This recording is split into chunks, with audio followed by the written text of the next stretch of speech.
guys, Mark here again.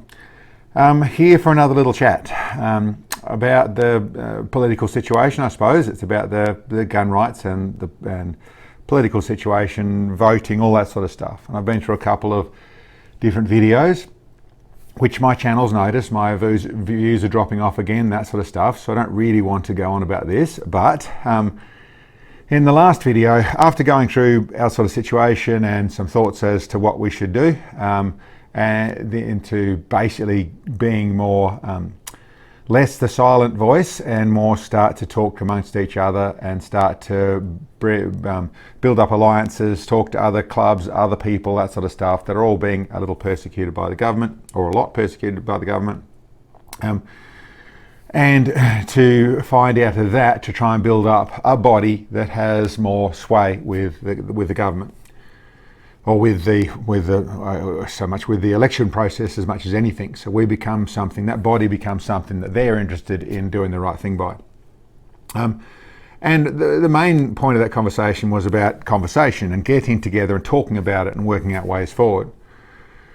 The next video I did, which is sort of on it, was putting forward asking you to put forward, and that video is still there, put forward the positive things that you see from shooting, as there are so many positive things that we all have, and I suppose it's moving in the same direction.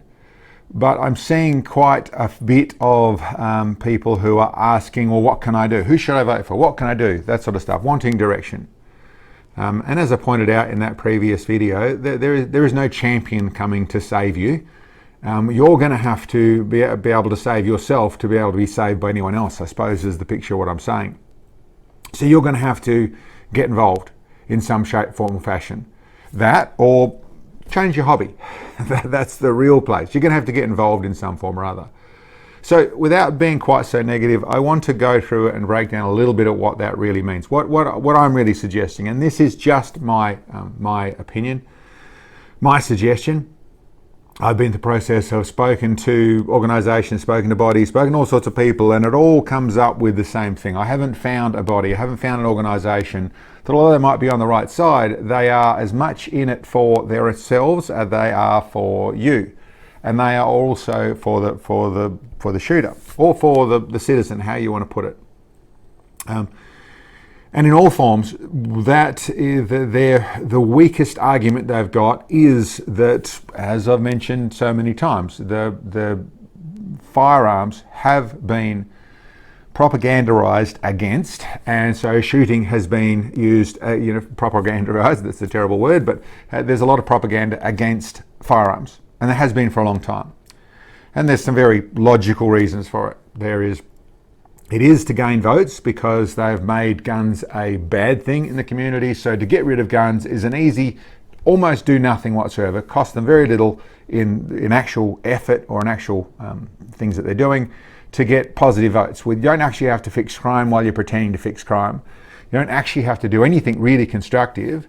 And you'll get votes. There's also the other things as to what the UN's ambition is, and there's all sorts of other things in the more political sense, and all the things that people will say about socialism and all that sort of stuff. And listen, relevant to some degree or another, but the big immediate thing and the lever that we can use is votes. But we have to understand to use that lever. How can we get the advantage back in this situation? So my suggestion started with communication and talking to each other and bringing it up a bit more, actually trying to find a way forward. And what I'm hoping to do out of that is that if enough people start actually talking about it, rather than kicking the dirt, or rather than talking about the fishing on the weekend, or talking about the mowing the lawn, that we actually talk about, try to find ways to it. That doesn't mean just whinge about things or point out the obvious, preach to the choir about how terrible it is. It means to actually try and find some ways forward and build the alliance building is to try and find those people. There are people amongst us that have a lot more ability to help us than you might realize. But while no one's talking about it, no one's working this out and no one's finding a way forward. So here's some suggestions, or here's a bit more of a layout that I can provide out of, once again, this is just my advice, my suggestion. To start off with, understand the argument a little better than it's put forward. The argument, in the big argument, is all those things, whether it's the UN or the world government, or it's the extreme leftist, or it's the whatever stuff that you want to put in there that is actually driving this. I would come down to start off with, it's not personal. The politicians, the police, that sort of stuff, it's not personal. It's not against you, the shooter, not against you, the person. It's not a personal thing. This is a side of our world that's turned into the end justifies the means. So that means they will do whatever, and they will drive over whatever, they will cause whatever damage to get to the ends that they require. In the basic case of how our politics works at the moment, that means do anything you can to stay in power, and then you'll make the world a better place. That's their logic.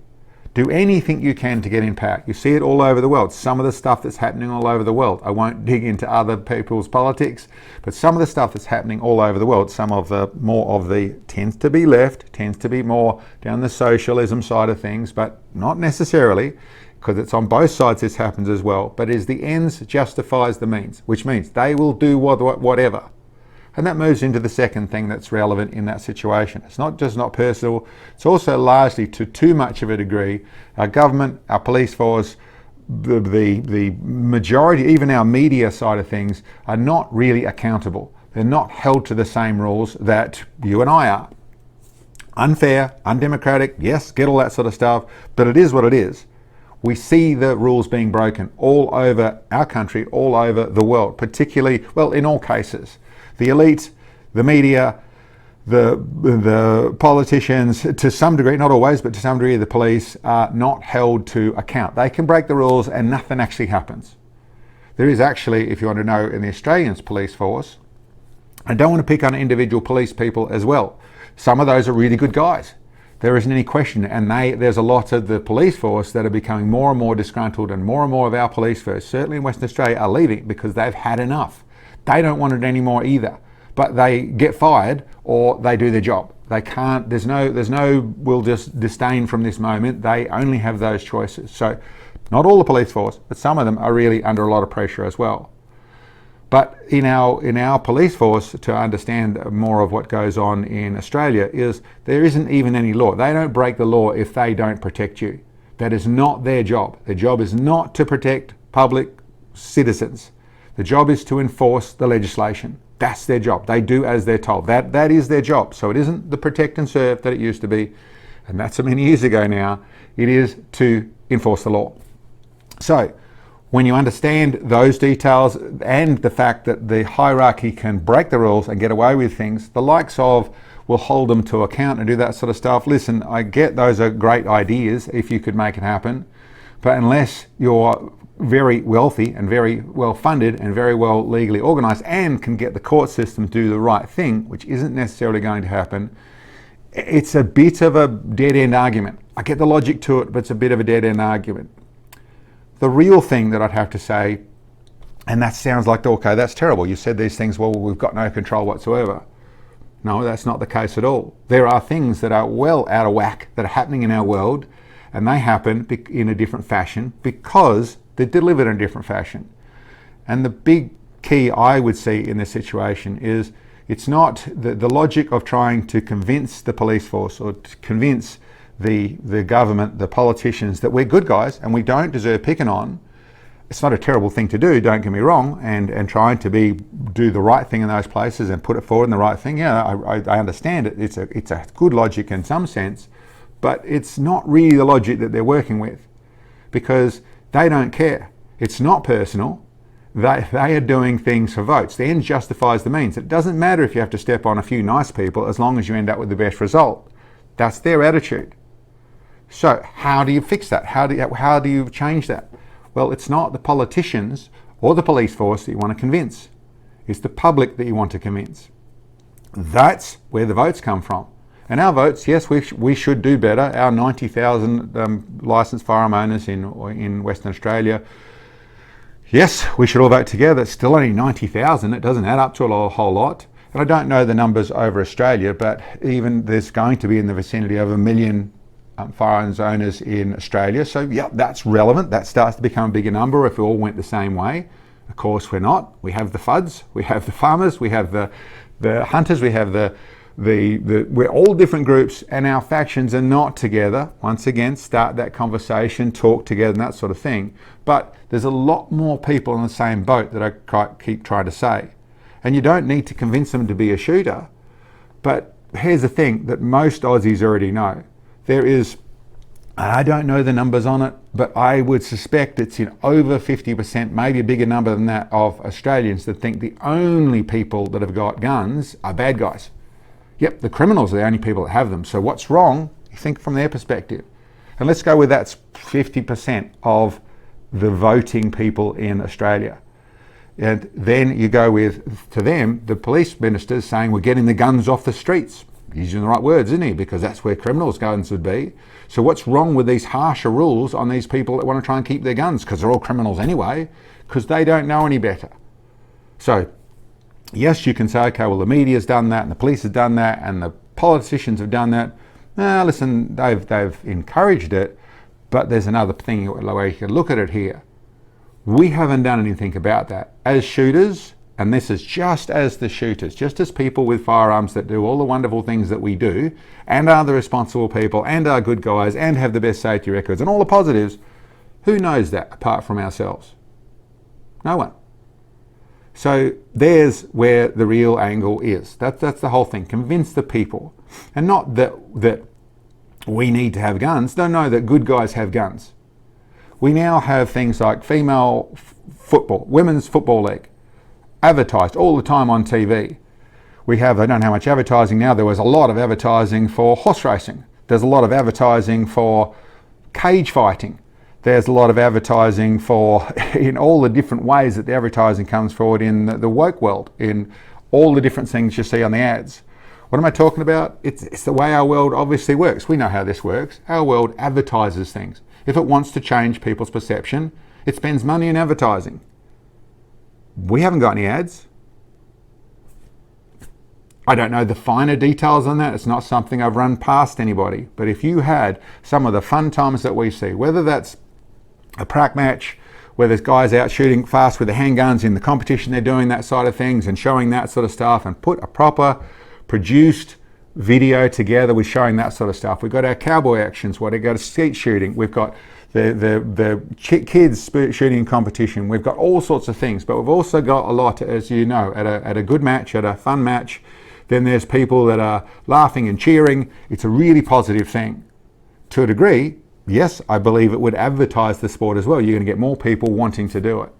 But my real aim, my real thought with that is if that's something that is periodically on the TV and that's Aussies that are doing that sort of thing, and that's getting into, by us paying money to advertisers, to national broadcasters, to the mainstream media, they like money.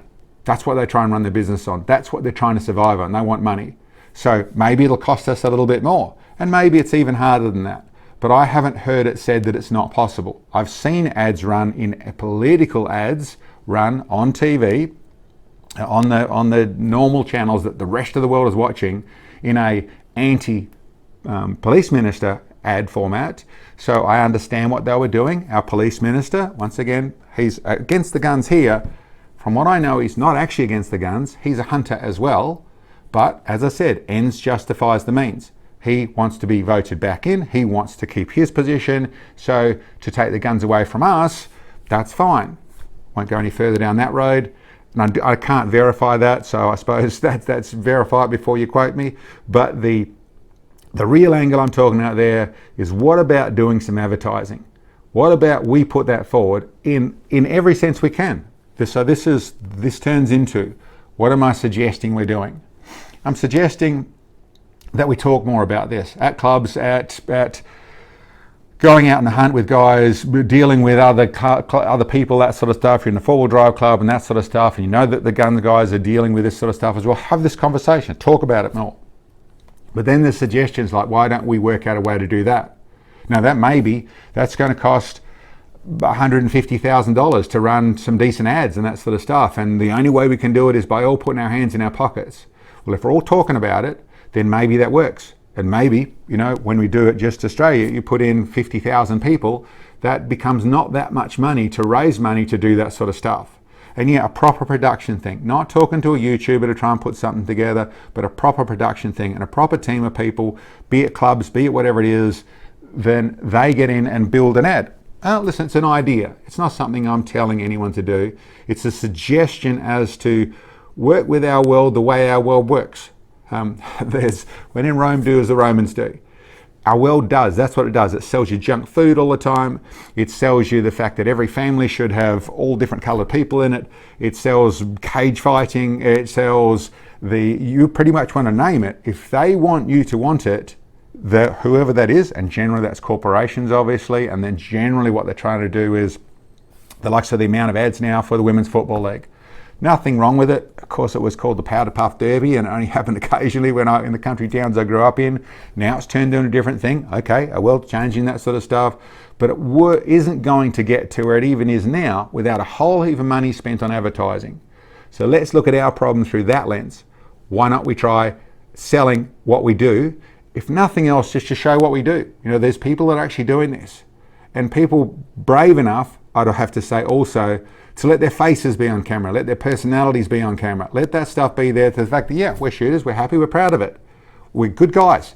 and actually, yeah, come along, you know, watch a match, do stuff. And maybe that stuff to go to, and I suppose that's where I should finish up on, that there's lots of other things to look at this, lots of other things to work out how, whether that's peaceful protests, whether that's against the political side of things, whether that's the big day out. There's the likes of one of the things that bikers do to say we're not bad guys. You know, they have a day where they donate gifts to needy children, that sort of stuff.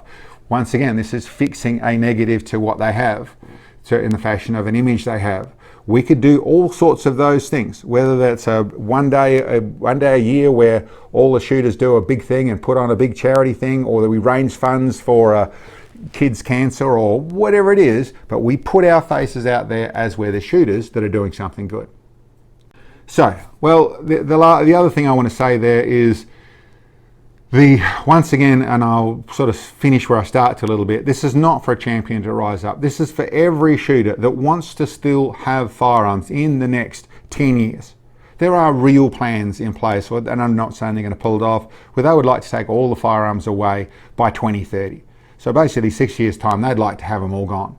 Other than what's in the military or the police's hands or security's hands, then they'd like to more. There are people with those are real plans they'd like to have. What they can pull off, well, that depends a lot on us. And for those shooters, those club shooters, those whatever you are, and you decide, well, listen, my numbers of guns are terrible, and the things they're talking about, I'll be fine with that, I'll cope. Listen, I get your logic, but that is just simply, this doesn't really affect me. Well, it's 5 guns now, or 10 guns, or whatever it turns into when they actually put it across. They get that through. Mark my words, within 2 years, it'll be half that, because they will have won the battle. The moment they win this, they will have won the battle, because then you can just go to more and more and more until it's 1 gun, until it's no guns, and oopsie, doesn't matter. You didn't complain much when we did these rules because you didn't think it affected you. It does affect you. This is the shot across the bow. The next one going to be through the bow.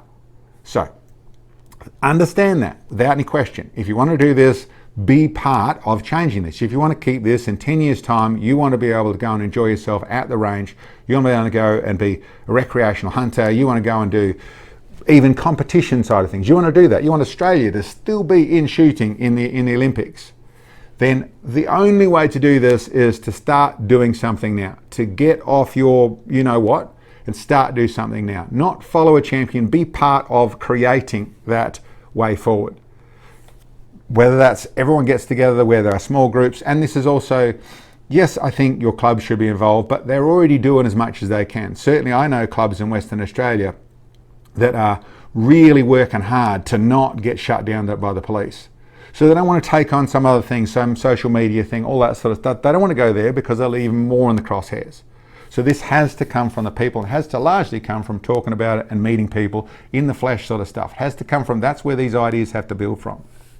And this is, maybe it comes into the likes of our SSAA, maybe it comes to the shooters unions, and maybe they can do more. But this is certainly conversation that you should be having with them. And yes, you should be emailing them and talking to them, or ringing them and talking to them, and find out what they've got to help with and go down this road. That may be where advertising money comes from. But they have their own agendas, and anyone who knows what's going on, there are agendas that they have too. They are not 100% aligned with your agendas. They will be if there's enough of you asking the same questions. They will adjust to what makes sense out of the consensus or the good ideas in what's communicated forward. And listen, maybe all my ideas are terrible. I'm not saying that they're the best way forward. I'm just stepping back, get outside the box, have a look in and see what's going on. And if you want to sell something, you want to make something popular, you do it through media, social media, mainstream TV. That's where you do it. And the way they do it is you spend a fair bit of money. So listen, that's what's worked for them. And there's some stuff now that I wouldn't have thought would have existed. 10 years ago, I wouldn't have thought it'd been here, and now it's popular. So maybe, just maybe out of that, we can take something that's been demonized, the firearms are bad, that sort of stuff, and turn it into the fact, well, it's actually a lot of fun, and we like doing it, and we're good guys, and we're, bright people doing the smart things, that sort of stuff. I think the biggest issue will be building the clubs fast enough to deal with the amount of people coming in. But like I said, the ulterior motive is letting people know that their neighbours are good guys that shoot guns. It makes it a lot more negative for the politicians to use removing the guns as a pro to votes. And that's the ideal aim of this. You get to the point where all of a sudden a lot of people say, well, why are you taking the guns away from those guys? That doesn't look good. That's not vote worthy. And then their policy will go away. Got nothing to do with the police force, got nothing convincing the police force, and nothing to do with convincing the politicians. It's got to do with convincing the public. That's where you have to go. Oh, another point for people who say you should run for Parliament, that side of things, I understand largely just being complimentary, and thank you very much. No, it's not something that's in my in our radar. We're still working flat out doing what we do. We don't have other hours to do to this sort of stuff, and couldn't conceivably see a way to try and run two businesses and campaign to try and do that sort of stuff. So, one lotto win, I say that might change things, and then we have all of a sudden where we have time to be able to do other things, and then the moral responsibility. Yeah, maybe that's possible, but without a change of fate for our level, like the words, we work hard doing what we're doing, we're happy doing what we're doing, and we haven't got much more to offer. Very happy to do what we can in the channel. Try and still make it so it works and doesn't die through trying to help. But listen, we'll get there. I suppose, and that's where I'd have to leave that one. Anyway, guys, hope that makes some sense. I hope that gives some directions and really conversation, that sort of stuff, trying to work out a way forward. Those are some ideas, but I'm sure there's a lot of other ones. That's what I've got to say. Guys, thank you very much for checking in. Catch you next time.